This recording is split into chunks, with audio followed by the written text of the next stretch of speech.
That's good bowling. देखिए जगह। Hey guys, welcome to my channel cricket my words. आज मैं लेफ्ट आर्म स्पिनर के साथ हूं और आज बताऊंगा कि कोई एक लेफ्ट आर्म स्पिनर अगर वो अच्छी क्वालिटी रखता है और उसके बाद भी वो ज़्यादा इम्पैक्ट नहीं छोड़ पाता, तो उसी चीज़ पे बात करेंगे कि अपनी एक नॉर्मल डिलीवरी को वो कैसे अलग अलग तरीके से यूज़ करके, अलग अलग तरीके से क्रीज़ का यूज़ करके, बॉक्स का यूज़ करके, आगे से, पीछे से, कॉर्नर से, क्लोज टू द विकेट करके बहुत ज़्यादा इम्पैक्ट को क्रिएट कर सकता है, किसी भी बैट्समैन को डिसीव करा सकता है। तो ये बॉलिंग करेंगे और सारी चीज़ें मैं नॉर्मल डालना है, नॉर्मल क्रीज के पास से क्लोज टू द विकेट। ठीक है, चलिए।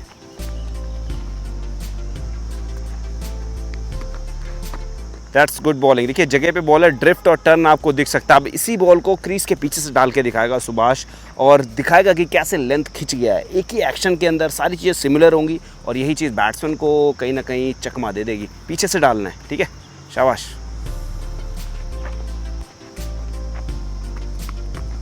ये देखिए ज़रा सेम लेंथ है, पीछे से डाला। कहीं ना कहीं बैट्समैन के माइंड में डाउट्स क्रिएट होंगे, बैट्समैन की जजमेंट में कहीं ना कहीं मिस्टेक हो सकती है जब आप ऐसी चीज़ें करेंगे और यही चीज़ इंपॉर्टेंट है।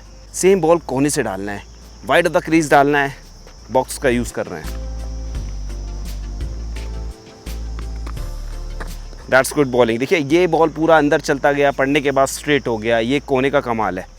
इसी में ना कुछ बेसिक्स बताऊंगा कि इतना कंट्रोल ये क्यों कर पा रहे हैं बॉलिंग को, इतना अच्छा सीम क्यों चल रहा है, क्या पीछे इनके राज हैं, कितना अलाइन है, कितना ज़्यादा बैलेंस है। चलिए बॉल डालिए एक और, normal close to the wicket.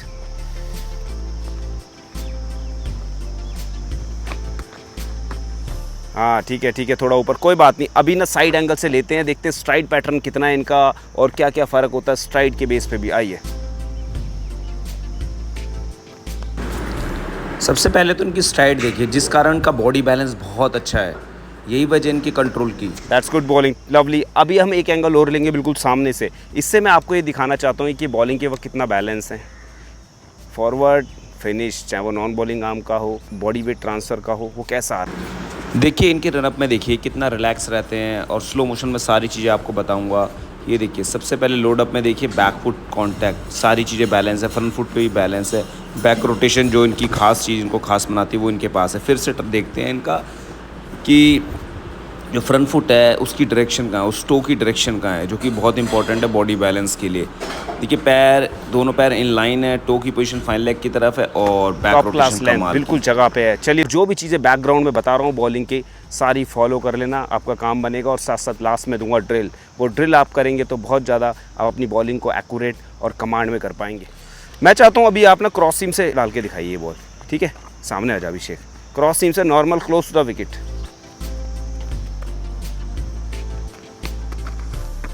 Bowling cross seam से डाला, ड्रिफ्ट कम देखने को मिला, पड़ने के बाद सीधा रहा बॉल, वेरिएशन के लिए अच्छा है।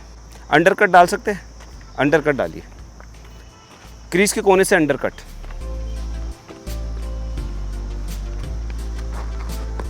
बॉलिंग थोड़ा पैर स्लिप हुआ, स्पाइक्स नहीं पहने, बट बढ़िया बैलेंस किया, जगह पे डाला बॉल, कोई बात नहीं। लास्ट बॉल डालेंगे, उसके बाद बात करेंगे टेक्निकल चीज़ों की और उसके बाद बात करेंगे ड्रिल्स की कि क्या क्या ड्रिल्स बहुत ज़्यादा इफेक्टिव हैं आपके बैलेंस के लिए, आपकी एक्यूरेसी के लिए। चलिए लास्ट बॉल।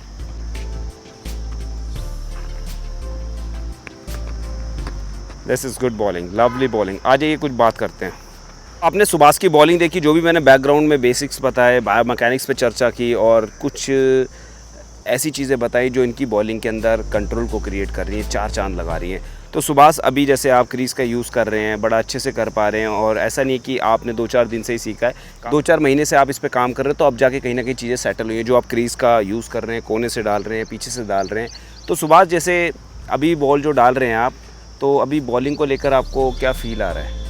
बॉलिंग को लेके ज़्यादा कुछ नहीं, ऐसा लग रहा है कि जहाँ मैं चाहूँ वहाँ मैं डाल पा रहा हूँ मैं। ओके। बॉलिंग पे काम किया है, तो अभी मैं जहाँ सोच रहा हूँ, बैट्समैन जिस हिसाब से खेल रहा है, अगर मैं सोचा मेरे को बीच में डालना है तो मैं बीच में डाल रहा हूँ।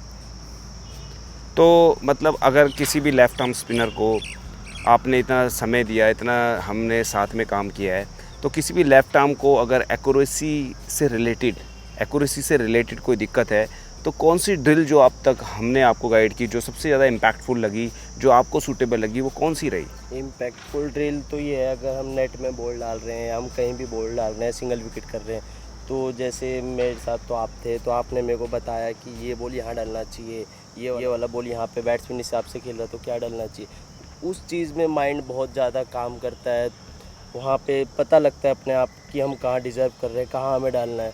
वहाँ ये अगर कोई चाहता है कि मेरा टप्पा सेट हो तो ये वाली ट्रिक बहुत अच्छी है। अगर कोई सिंगल विकेट कर रहा है तो सोच के करे कि मेरे को ये डिफेंस पे डालना है, ये वाला बॉल थोड़ा ड्राइव पे डालना है। नहीं, ये तो चलो ये बात हो गई, ये जब बात है जब आपकी चीज़ें क्लियर हो जाए। अभी जैसे कि कुछ बच्चे हैं जिनकी चीज़ें क्लियर नहीं है, जिनके बेसिक्स में बहुत ज़्यादा एरर हैं, जिनका फिनिशिंग अच्छा नहीं है, हेड फॉल हो जाता है, शोल्डर फॉल हो जाता है, नॉन बॉलिंग आर्म के इश्यूज़ हैं, स्ट्राइड प्रॉब्लम्स हैं, तो ये थोड़ी थोड़ी आपके अंदर भी थी।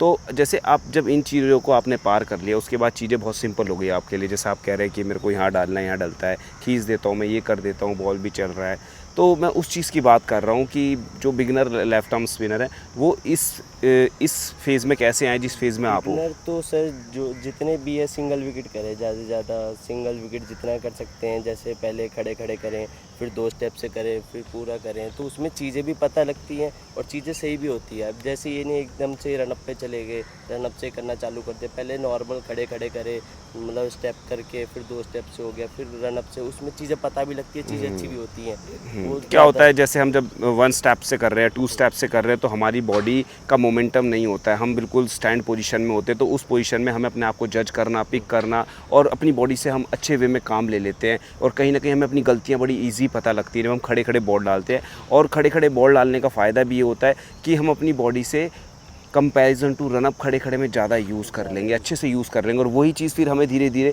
2 रनअप में लानी, 2 कदम के स्टेप में लानी है, 3 कदम से लानी है, पूरे रनअप में लानी है। फिर ऐसे करते करते अगर आप चीज़ों को समझते हैं और करते चले जाते हैं, होपफुली आप चीज़ें ठीक कर लेंगे।